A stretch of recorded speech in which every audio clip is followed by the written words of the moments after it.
It does feel brighter in here than normal. Is it brighter in here than normal? What it is, we're live, and I'm just gonna walk right in front of the fucking camera, and that's probably gonna fuck my lighting and everything. All your language just really helped with the algorithm. So, like cursing in the first couple seconds. Producer Dan. Producer Dan. Well, let's do this. Let's do it. Do you want to do your intro? Welcome to another week, Barstool Perspective, where we give you the rundown on the week's news in booze. All right, let's jump into this since we've done our 30 seconds of fill. Just profanity filled. Anheuser-Busch has completed their initial acquisition of Beatbox. If you're not familiar with Beatbox, it is the Buzzballs alternative that's packed in a Tetra Pak package, which is those Like little juice boxes? It's like the juice boxes, yes. Yeah, that's great. Beatbox is flavored, sugared, shitty, cheap wine, and you know it's doing really well right now. And If I had kids, I would $500 million. definitely send them to school with those, like the juice. They'd be some badass kids. Why is my kid all rizzed up after lunch period? Well, Beatbox is valued with this purchase price around $700 million as a total. So, Yeah. I don't know. It's about the same as Urban Artifact. Similar, yes. Yeah. Mike, you know how I feel about Italian food, and that's... You love it. Italian food is bullshit. About the same way I feel about Mexican food. Italian food is absolutely just bullshit. You just pasta's nothing better, nothing more than noodles, and tomatoes are garbage fruit that they put on top. And they didn't even have tomatoes until the New World was discovered by Christopher Columbus. We don't need to get into unpack that statement, but they didn't even have tomatoes. For most of their history, they've not had tomatoes. How can they get UNESCO heritage for their culinary contributions when tomatoes and pasta is bullshit? Which is the news that they have gotten UNESCO status for Italian cuisine. And they think that this is going to help cut down. I'm not really sure how any of this is enforceable. It's going to cut down on like faux Italian food things. So I don't know if that means like Chef Boyardee is screwed, but that's the thing. And your whole hatred of Italian food. First of all, you do have that thing, and Italians did have to be convinced that tomatoes weren't poisonous. Yeah, it's nightshade. It should be. There is a segment of the population that has this freakish thing with tomatoes. You're one of them. My wife is one of them. You still, I think genetically, maybe there's like a genetic marker. You still think, you're still afraid of them. You think they're poisonous. Oh, they just don't taste good. They're good when they're delicious. cooked. I love cooked tomatoes. A good tomato sauce. And your problem with Italian food is you think it's all fazoli's. Like, you I know, love Fazoli's. Real Italian, real fast. What's not to like? Give me some of them icy with the strawberry in it. I'll dip breadsticks in there. real Italian food is a lot more complicated than that. There's a lot of Did you miss the seafood, tagline of Italian- Fazoli's? Real Italian. Real Right. fast. I think that's what the UNESCO is going to crack down on. This might- Fazoli's and Chef The Boyardee. issue I have with Italian food is that it's too expensive. And it's all dirt, poor, dirt farmer food is Italian food. You're just smushing up tomatoes and sticking it on pasta. Pasta is just flour and water. There's zero expense there. Like, Italian food should be some of the cheapest shit. It should be like rice-based dishes. Like, that's the level of it's bullshit. It's bullshit. It used to be. You know, there used to be good, cheap Italian places. Yes, the fact that there's not is just, that's the issue. So every time I go to a fancy Italian place, I feel like I'm getting ripped off. We spend too much time on Italian food. Italians, get your shit together. Raccoons, shit, there's an update. There is a raccoon update. What's going on with our favorite splooter? So the raccoon that broke into a liquor store and got absolutely hammered and was found hungover and passed out in the morning beside the toilet, Yes. just like it was me in my 20s. We've all been there. Or 40s, really. But this raccoon was taken to an animal shelter. The animal shelter then capitalized on the raccoon, and it started selling merch like trashed Panda merch, the clever, raccoon yeah. all splayed out, and they have made $150,000 selling merch on this raccoon, and the Virginia alcoholic beverage, whatever the hell it's called, the Virginia ABC. They have created 3 raccoon named drinks. Oh my God. And so they're promoting the ingredients that you use to make these raccoon drinks. The that Rye just- Rascal Sour, Trash Panda Old Fashioned, and Midnight Masked Gin Fizz. Yeah, which I think is mostly just those actually, it's just a gin Yes, fizz and an it's old-fashioned. just an old-fashioned, yes. They've given it taglines or whatever. They're capitalizing on it. But so you go through all of this. The animal shelter's made 150 grand. The liquor store and the Virginia ABC, they are pimping product on it. The raccoon, they just let that poor bastard back out of the wild. Classic. They're probably still hungover. I mean, he is not royalty one. That guy, I mean, he made like 150 grand in a week. That raccoon should be pimping. He should have like a heated house and shit and be eating well. He's got to go through other people's garbage. He's still eating trash. He's got to be out there like planning his next raid on a liquor store. He's going to be committing more B&Es as a result. He's going to have to. I mean, you're forcing that raccoon into a life of crime. See, He's a moneymaker. this is the problem with our society. It's Yeah. not about rehabilitation. It's about turning them into hardened criminals. Yeah. Yeah, and nor is it about showing appreciation for your top earners. There's a lot of injustice going on with that raccoon. I don't even like raccoons, even the ones that are getting cuter. Yeah, they're problematic. Speaking of problematic, what's going on with PBR? Hipsters are just running away in droves. Sales are down, Yep. like about 9%, Yep. just a little under. And so they have like shaken up their C-suite like 3 times in a year. Yep. So there seems to be a little chaos going on at PBR. Yeah, and there's rumors swirling that potentially up to 40% of the workforce could be losing jobs. Yeah, and they say that that's way overstated, but there's a lot of people getting fired. Yeah, and a company like PBR too is largely ran since they contract out their operations. They don't have that overhead. Do they still? My understanding is they do.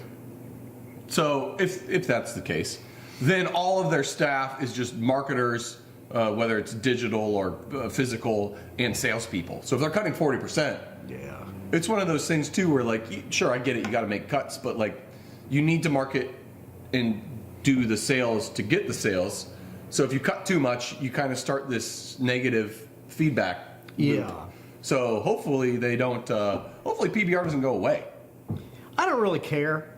I mean, I think PBR may have systemic problems because PBR was really kind of a fluke. It was this old brewery that wasn't doing particularly well, but it was fine. I mean, it was turning a profit. It was a holdover from older yellow beer glory days. And then hipsters latched onto it, and PBR started selling through the roof. But PBR didn't understand why its sales went through the roof. No. Because they weren't intentionally seeking out hipsters. It's just that people in dive bars started realizing this beer is a decent beer. It's better than Budweiser and it's significantly cheaper. So the whole PBR boom was born. But it has obviously subsided. Those hipsters have either gotten real jobs as adults or whatever has happened to them. But it was lightning in a bottle that they didn't plan. And I don't think that they've done anything to really properly capitalize on it or grow that. So it seems to me that PBR's growth was kind of a gift that was given to it. And it didn't really deserve it to begin with. And it hasn't done anything to transition it into something more. Yeah, that answered the question I had for you. Is like, what do you do when something like that falls in your lap and you're not sure why the success is happening? You're not sure how long it's going to last. and then you overplay it. How do you, in hindsight, what would could have they even done differently? Like, this falls in your lap, hipsters love you. You have to know, and it's easy to say in hindsight, this was clearly going to be a fad. Yeah. Hipsters are fickle. They age out, and then the next generation of hipsters move on to something else. Because once it's popular, it's not hip anymore. Yeah. So Buzzballs. Clapback, buzzballs, B-box, whatever. However, you got to get your Riz on. It's not PBR anymore. And what do they do besides just kind of hunker down and hope they get lucky again in the future? Yeah, and if they are still entirely contract brewing, which I know they changed who they were contract brewing with. I thought the plan was that they were actually buying facilities, but I don't know. I don't remember. But I don't know what they do. I mean, they are just a yellow beer, but I think that Moosehead in Canada, I think they're doing pretty well these days. Moosehead is doing well. Moosehead is doing well just by being, they make like one beer, Moosehead, and they just exist on, we're a solid yellow beer.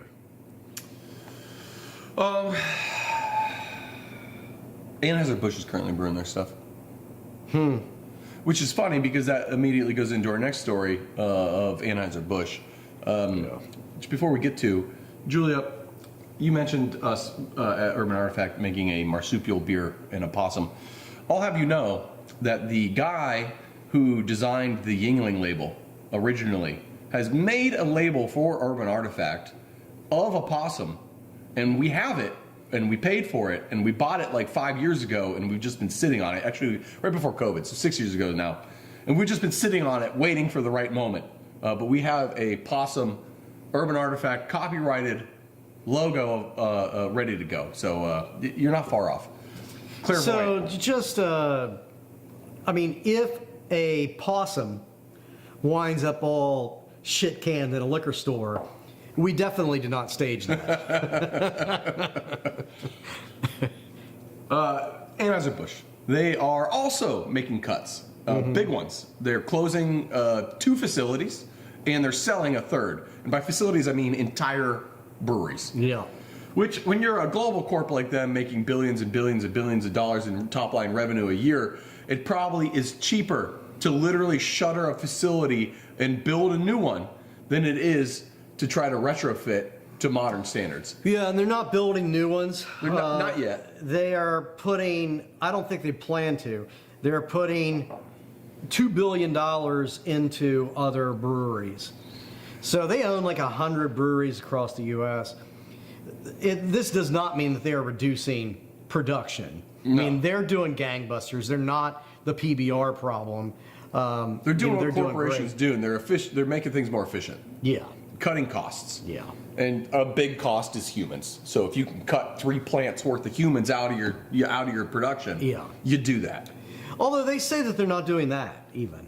They're not going to fire all those people? They're saying that they're offering all of those people jobs in other facilities, and if they don't want to move, they're giving them a severance package. Well, which seemed incredibly generous and human for AB. I'm shocked. I don't believe that will probably be the case, that they'll carry those bloated head counts in the long run, but that's nice. It's really nice. Speaking of nice things, you may have sometime this month logged on to the stock market, whatever brokerage or bullshit you use. Excuse me, we're not stockbrokers and we're not giving financial advice. But you may have logged on and noticed that Tilray went through the roof. Mm-hmm. Except it didn't. It reverse split. It was a 10-to-1 reverse split. It was hovering around $1, just over $1. It went 10-to-1 and it was at $8 a share. So if it was exactly 10-to-1 and didn't lose any value, it'd be at $10 a share. It wasn't. It was at like 8. So didn't go well. Great. Fantastic. However, as of today, there has been a huge pop to the Tilray stock price because the Trump administration is finally looking at reclassifying cannabis from a Schedule I drug to a Schedule III drug. We're up like 40% today. That's great. And we talked, Biden said he was doing that. I thought it had already been a thing, but apparently it didn't. It was a recommendation. It but was a didn't recommendation, but it never happened during the Biden administration. Because why actually do anything when we can just talk about it? happen. Like getting rid of the goddamn time change. Well, here's the thing too with this schedule change. One, it's still illegal, so that changes nothing. Yeah, you still can't buy weed with a credit card. No, and the second thing is yes, Tilray has a lot of arms of their business, and a portion of their business is adult use recreational cannabis. But as it relates to us in craft beer, which Tilray owns a lot of craft breweries, they're positioned for the hemp market. Going from Schedule 1 to Schedule 3 does nothing for the hemp market. And if recreational cannabis ever becomes legal on a federal level and then it goes to all the states, there is not a chance in hell that a brewery is going to be allowed to make cannabis across the board like you can right now with hemp through the Farm Bill. So like the fact that stock's jumping up, I think great, cool. We could talk about like our limited fucking pissant retirement savings going up 10%, but Sell. It's probably. in the long run, this is just a blip. It's just gonna. Yeah. I don't know. Do you have anything else to add to that? Any other insight? No, There's not really anything I else to have talk this about. whole. I want to just double down with Tilray, right? It's really probably a smart time to sell all of it, but I'm not going to do that because I'm not that smart.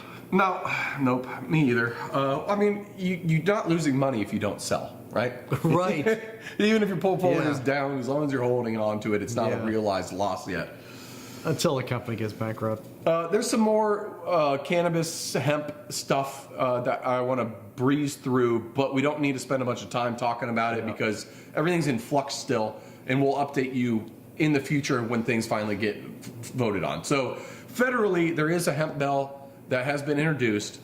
It hasn't gone any further than that, but it's looking like there'd be a 5 milligram cap on hemp production and a couple other restrictions. But largely, at the end of the day, for you, the consumer, what it means is that you can buy a can of 5 milligram hemp stuff should this bill get adopted federally. Yeah.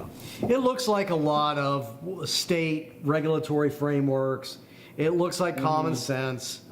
But I don't know. Is Congress capable of common sense these days? Probably not. Oh, and so I guess a big part of it too is like all of this is negotiations too, and you come in higher and you expect to end up with less stuff. But they want to ban like Delta 8, which I'm in favor of. Have some restrictions around advertising to kids. I'm in favor of. One thing was that they're looking at 5 milligrams per serving, 10 milligram cap per container. A container's a can, so you could contains 2 servings of 5 milligrams each, but have 10 milligrams total for the can, which would actually be pretty nice. Okay. But I don't expect that part to stick. I bet they'll just slash it down to 10 milligrams or 5 milligrams total.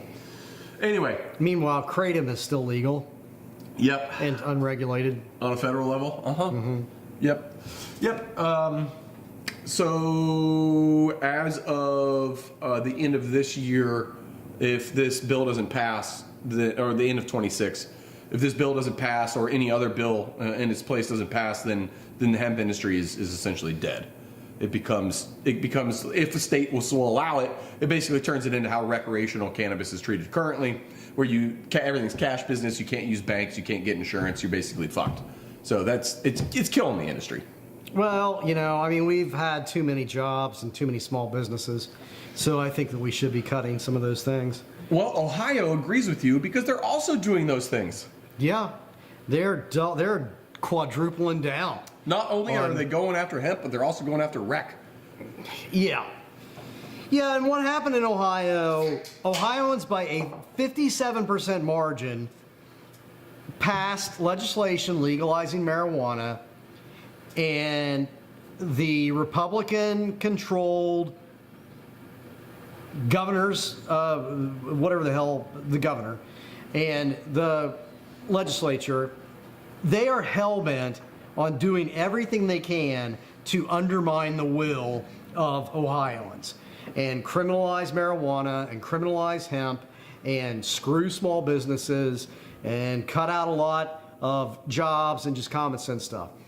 One of the things they just did was this advertising ban, and the legislation that Ohioans passed contained a framework around advertising. And it was common sense framework. It can't be deceptive, it can't encourage excessive cannabis use, and it can't target minors. Fine. Well, it also permitted like narrowly tailored forms of restrictions on advertisement. The state, in its infinite wisdom, is choosing to call narrowly tailored an almost complete ban on any form of advertising. This includes billboards, but it's a lot of other stuff. I mean, it makes it basically impossible for you to advertise the fact that a dispensary exists anywhere. You know, how the hell do you find them, right? Yeah. So that's what Ohio's doing. It's brilliant. It's fantastic. Yeah, so basically, the Speaker of the House is a prohibitionist when it comes to cannabis. The governor is a prohibitionist when it comes to cannabis. And a dick. And largely, the Senate is against any form of legal cannabis. So you have all these things working in concert to want to ban what the people voted on, which they're actively working on, making it extremely difficult to operate as a rec business. And we're not rec, and I don't even consume recreational cannabis, but they basically don't want that industry to exist. And they're also cracking down on hemp. Senate Bill 56 has passed, it's sitting on the governor's desk, and it'll essentially make it so that at the end of 2026, the hemp industry is dead in Ohio. They want to put a cap on it starting in March of 5 milligrams, and then at the end of 2026, hemp becomes illegal. And it's looking like everything we're hearing is that even if the federal legislation passes and legalizes hemp and keeps the 5 milligram cap, Ohio is showing no signs of ever picking that back up and agreeing with feds. And since DeWine is on his way out, and since it expires at the end of next year, where DeWine will still be governor, even if he loses or he's not running again in November. It's term limited. Ohio's killing it. They're just killing all of it. They don't care. They don't care about small business. They don't care about you. They don't care what the people want. They just want to crush, and they're crushing. I think Republicans across the board do care about small business. They care about destroying every single one of them. Because everything they do is designed to crush small business. We're here for responsible regulation. We don't advertise to kids. Hard agree. Yeah. Get rid of the fake stuff. Delta 8. Hard agree. Make it a little bit more difficult for people to buy it. Be 21 plus. Have to go through distribution networks. Agree with all of that stuff. Be a licensed alcohol seller to be able to sell cannabis stuff. Agreed. But don't just kill it because you are some stupid puritanical views that don't align with the reality of your constituents. That's bullshit. The problem with small business, the problem with all of this though, is that it is operated by small businesses, and the problem with small businesses is that they are not rich as fuck, and the only thing that they respond to is bribery from businesses that are rich as fuck. And Exhibit A on that is gambling. I mean, at the same time that it's impossible to advertise a dispensary in any way, it is fine to advertise the hell out of gambling and do it with ads that you can tack onto the end. Oh, if you have a gambling problem, call, whatever. 1-800-GAMBLER. But meanwhile, the entire ad is driving compulsive gambling and driving gambling addiction. And that's fine. Hey, we don't give a shit if you lose your house, because guess what casinos and all these online gambling platforms are? Rich as fuck. So, they get the bribe money. Yeah, and if it's really for protecting people and protecting kids, why aren't you regulating kratom at all? Right. It's significantly worse for you. Yeah. Significantly worse. Yes. Just get that out there and ban it. It functions like an opiate. It's highly addictive. It's wrecking people's lives. It's also a tiny, tiny industry, so it's easy to squash before it gets out of hand. Yeah. What are you doing? And what about pharmaceutical ads? That's okay? The amount of people that hurts too? Get the hell out of here. This is to help protect we us. are basically the only modern Western country that permits pharmaceutical ads. You can't do that shit in Europe. I don't think you can do it in Canada. I mean, none of that's surprising. Because what sense does it make to advertise that stuff to the average American? It doesn't. Except that you are causing the average American to go into their doctor's office and demand some drug because they saw it on some stupid formulaic commercial. As opposed to, you don't think your doctor knows what drugs are out there? I mean... Yeah, it's literally their job. Yeah. Right. Well, with the help of AI, I can do a better job at doctoring myself than the doctor can. Yes, absolutely. Just ask ChatGPT. I stuck a thermometer in my ass last night. That was just recreationally. I'm going to do it with I'm doing it with the thick camera ones. next. I'm not going for a colonoscopy. I'd give myself one. There's a whole niche, there's a whole speculum niche on OnlyFans, Brett. So now that you're going to be losing a lot of that hemp money, you might want to consider that side hustle. Well, I've always been back interested in hustle. boating, and a big part of boating is landing on the dock. So maybe we'll get into docking. There you go. Well, in other news, we actually have some interesting wine news, and we only waited 25 minutes to get to it. Mike, in Washington, there is a very intriguing Darling winery that went for sale approximately 4 years ago and apparently is now being given away. Why don't you give us the details here? Because this is a really interesting story. It's crazy. It's an old Washington State winery, makes Columbia Crest, which is a huge seller, in 14 hands, and a bunch of other stuff. Highly rated. It was owned by Philip Morris for a very long time. In 2021, this New York Private equity firm. They bought it and paid $1.2 billion in 2021. $1.2 billion. Still a lot of money where I'm from. They basically just gave it away. They sold it to like adjacent smaller winery. The details of the sale are not public, but it is being speculated that they walked away with basically zero cash for it. They just gave it away. They are dumping an asset and writing off $1.2 billion 4 years later. Yeah, that's how bad wine is doing. And the numbers in California are terrible. It's the smallest wine harvest in 90 years.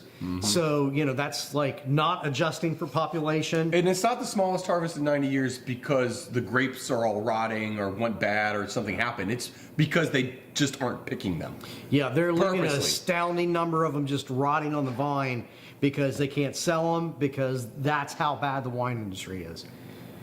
Good Lord. Yeah. We typically just skip over these wine stories because every week it's, the wine's doing terrible. But my God, when some of these stats pop up, it's like, holy God. 7% of the wine grape acreage is being torn up in California this past year. A year. It's October to August, so not even a year. God. 7%, 40,000 acres. Just ripped out of the ground. I mean, this is... I really like to think, Mike, that what's going to happen is that Napa will become affordable again, and it'll become this nice paradise, and people like you or me might be able to have opportunities to adjust our lives and live in Northern California. We're going to have an affordable West Coast bungalow out there. Yeah. But what's going to happen is it's going to turn into West Coast Vegas. It's just going to become Napa Developers are going to just rape and pillage all of that beautiful farmland and vineyards. Yeah. But America. Mike, they're getting a bailout though. Well, that's good.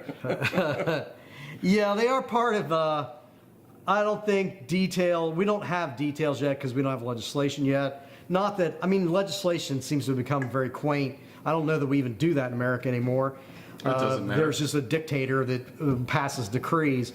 But Trump has proposed a $12 billion bailout for the farmers that he fucked. And $1 billion of that is going to Specialty crops, which includes grapes. And there's additional subsidies that are being proposed by a bipartisan collection of California representatives that would just benefit vineyards, So part of it's wine industry, but part of it is like you would sort of force school programs and SNAP and stuff like that to like carry grape juice and that type of thing. I'm not opposed to that. If we can carry like better vegetables and fruits and stuff at our schools, I think that's a great idea, and actually dovetails nicely into the last story we have for today, which we'll get to here in a bit. What kills me though is that this bill that was introduced for these this bailout, it's called the Specialty Crop and Wine Producer Tariff Relief Act. Yeah. You know how you relieve tariffs? Get rid of them! Yeah. What the fuck is happening? What is happening? I am so vehemently opposed to this. Farmers, you welfare recipient lazy motherfuckers. I have not been opposed to anything more than farmer motherfucking welfare. You voted for this. It wasn't a secret.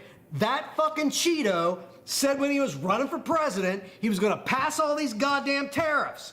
So if you didn't have your head up your ass, then you would have known exactly what was coming and you voted for it. So fuck you, starve. Well, they have a farm. They're not going to starve. They grow your own food and shut the fuck up. Whiny little bitches. Oh, I'm going to lose my house because I voted for this idiot who did exactly what he said he was going to fucking do. Starve! Fuck you! Fuck you, farmers!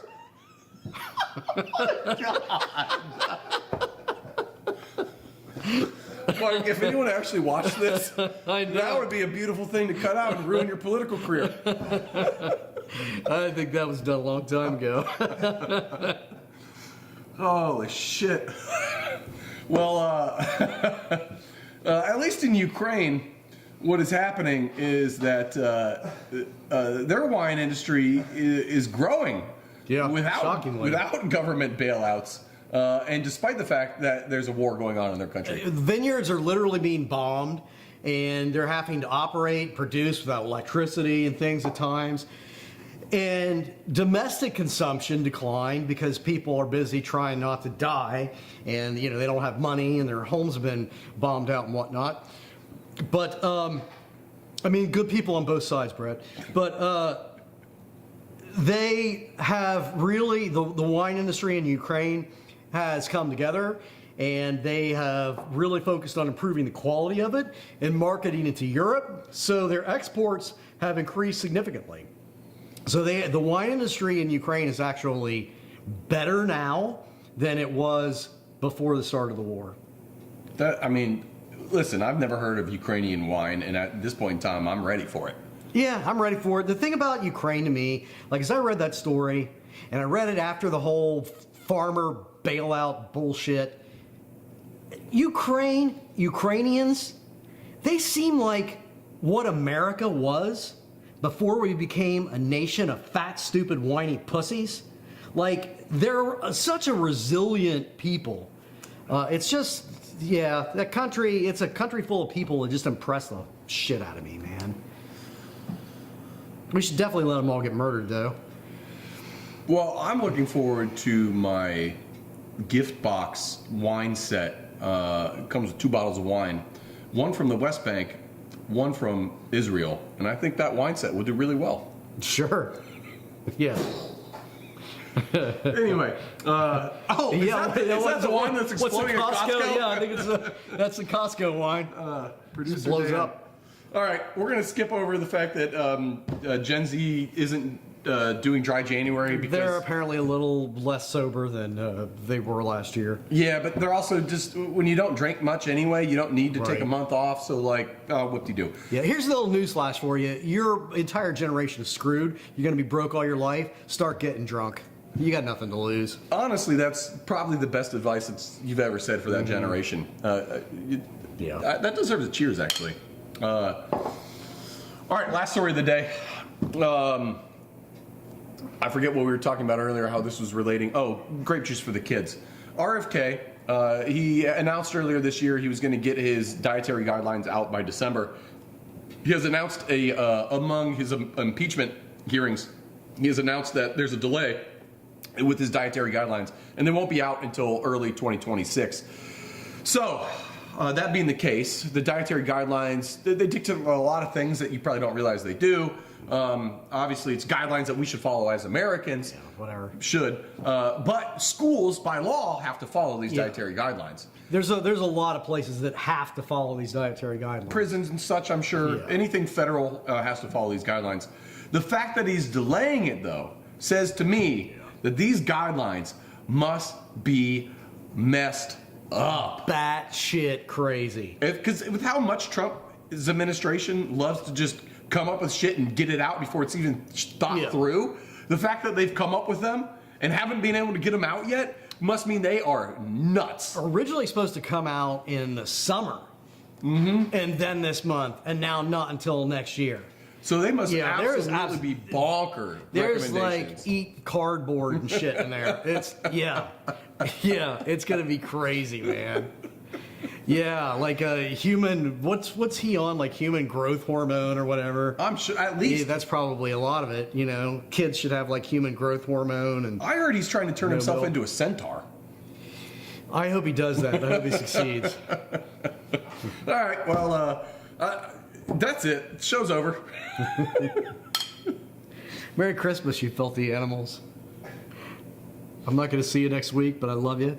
You'll be in my thoughts.